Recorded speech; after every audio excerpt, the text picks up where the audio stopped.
വചനയാത്ര ഉൽപ്പത്തി 45 അധ്യായം. ജോസഫ് തന്നെ വെളിപ്പെടുത്തുന്നു. തൻ്റെ അടുത്തു നിന്നിരുന്ന ഈജിപ്തുകാരുടെയെല്ലാം മുൻപിൽ വികാരമടക്കാൻ ജോസഫിന് കഴിഞ്ഞില്ല. അവരെയെല്ലാം പുറത്താക്കാൻ അവൻ ആജ്ഞാപിച്ചു. അതിനാൽ ജോസഫ് സഹോദരന്മാർക്ക് തന്നെ വെളിപ്പെടുത്തിയപ്പോൾ മറ്റാരും അടുത്തുണ്ടായിരുന്നില്ല. അവൻ ഉറക്കെ കരഞ്ഞു. ഈജിപ്തുകാരും ഫറവോയുടെ വീട്ടുകാരും അത് കേട്ടു. ജോസഫ് സഹോദരന്മാരോട് പറഞ്ഞു, ഞാൻ ജോസഫാണ്. എൻ്റെ പിതാവ് ഇപ്പോഴും ജീവിച്ചിരിക്കുന്നുവോ? അവരാകെ സ്തംഭിച്ചുപോയി. അവർക്ക് സംസാരിക്കാൻ കഴിഞ്ഞില്ല. അവൻ അവരോട് എൻ്റെ അടുത്തേക്ക് വരിക എന്ന് പറഞ്ഞു. അവർ അടുത്തു ചെന്നപ്പോൾ അവൻ പറഞ്ഞു, നിങ്ങൾ ഈജിപ്തുകാർക്ക് വിറ്റ നിങ്ങളുടെ സഹോദരൻ ജോസഫാണ് ഞാൻ. എന്നെ ഇവിടെ വിറ്റതോർത്ത് നിങ്ങൾ വിഷമിക്കുകയോ വിഷാദിക്കുകയോ വേണ്ട. കാരണം ജീവൻ നിലനിർത്താൻ വേണ്ടി ദൈവമാണ് എന്നെ നിങ്ങൾക്ക് മുൻപേ ഇങ്ങോട്ടയച്ചത്. നാട്ടിലാകെ ക്ഷാമം തുടങ്ങിയിട്ട് 2 കൊല്ലമായി. ഉഴവും കൊയ്ത്തുമില്ലാത്ത 5 വർഷം ഇനിയുമുണ്ട്. നിങ്ങൾക്ക് ഭൂമിയിൽ സന്തതികളെ നിലനിർത്താനും വിസ്മയകരമായ രീതിയിൽ രക്ഷ നൽകാനും വേണ്ടി ദൈവം എന്നെ നിങ്ങൾക്ക് മുമ്പേ ഇങ്ങോട്ടയച്ചതാണ്. അതുകൊണ്ട് നിങ്ങളല്ല, ദൈവമാണ് എന്നെ ഇങ്ങോട്ടയച്ചത്. അവിടുന്ന് എന്നെ ഫറവോയ്ക്ക് പിതാവും അവൻ്റെ വീടിൻ്റെ നാഥന് ഈജിപ്ത് ദേശത്തിന് അധിപനുമാക്കിയിരിക്കുന്നു. നിങ്ങൾ തിടുക്കത്തിൽ പിതാവിൻ്റെ അടുത്ത് ചെന്ന് അവനോട് പറയുക, ദൈവം എന്നെ ഈജിപ്തിന് മുഴുവൻ നാഥനാക്കിയിരിക്കുന്നു.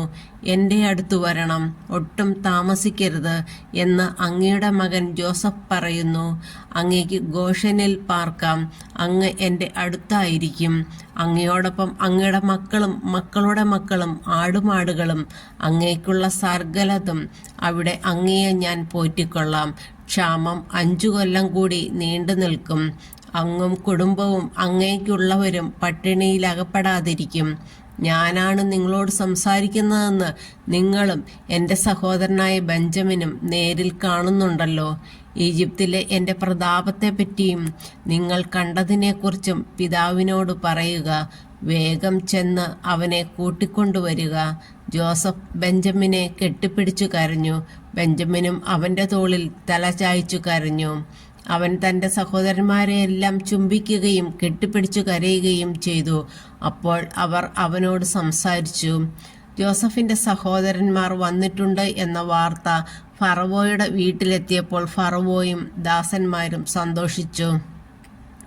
ഫറവോ ജോസഫിനോട് പറഞ്ഞു, നിന്റെ സഹോദരന്മാരോട് ഇപ്രകാരം ചെയ്യാൻ പറയുക.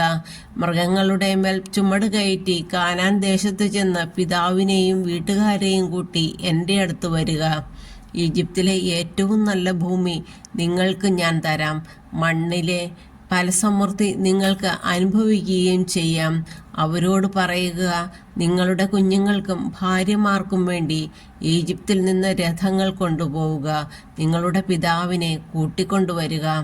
നിങ്ങളുടെ വസ്തുവകകളെപ്പറ്റി ഉത്കണ്ഠ വേണ്ട. ഈജിപ്തിലെ ഏറ്റവും നല്ലതൊക്കെ നിങ്ങളുടേതായിരിക്കും. ഇസ്രായേലിൻ്റെ മക്കൾ അങ്ങനെ ചെയ്തു. ഫറവോയുടെ കൽപ്പനയനുസരിച്ച് ജോസഫ് അവർക്ക് രഥങ്ങളും യാത്രയ്ക്ക് വേണ്ട വകകളും കൊടുത്തു. അവൻ അവർക്ക് ഓരോരുത്തർക്കും പുതിയ വസ്ത്രങ്ങൾ നൽകി. ബെഞ്ചമിനാകട്ടെ 300 വെള്ളി നാണയവും 5 വസ്ത്രവും കൊടുത്തു.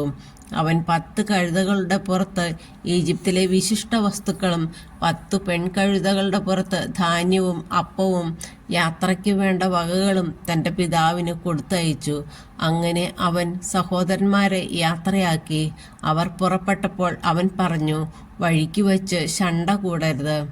ഈജിപ്തിൽ നിന്ന് പുറപ്പെട്ട് അവർ കാനാൻ ദേശത്ത് തങ്ങളുടെ പിതാവായ യാക്കോബിൻ്റെ അടുത്തെത്തി.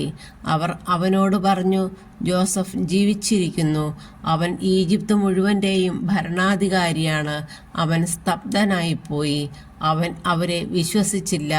എന്നാൽ ജോസഫ് പറഞ്ഞതൊക്കെ അവരിൽ നിന്ന് കേൾക്കുകയും തന്നെ കൊണ്ടുപോകാൻ ജോസഫ് അയച്ച രഥങ്ങൾ കാണുകയും ചെയ്തപ്പോൾ അവരുടെ പിതാവായ യാക്കോബിന് ഉന്മേഷം വീണ്ടുകിട്ടി.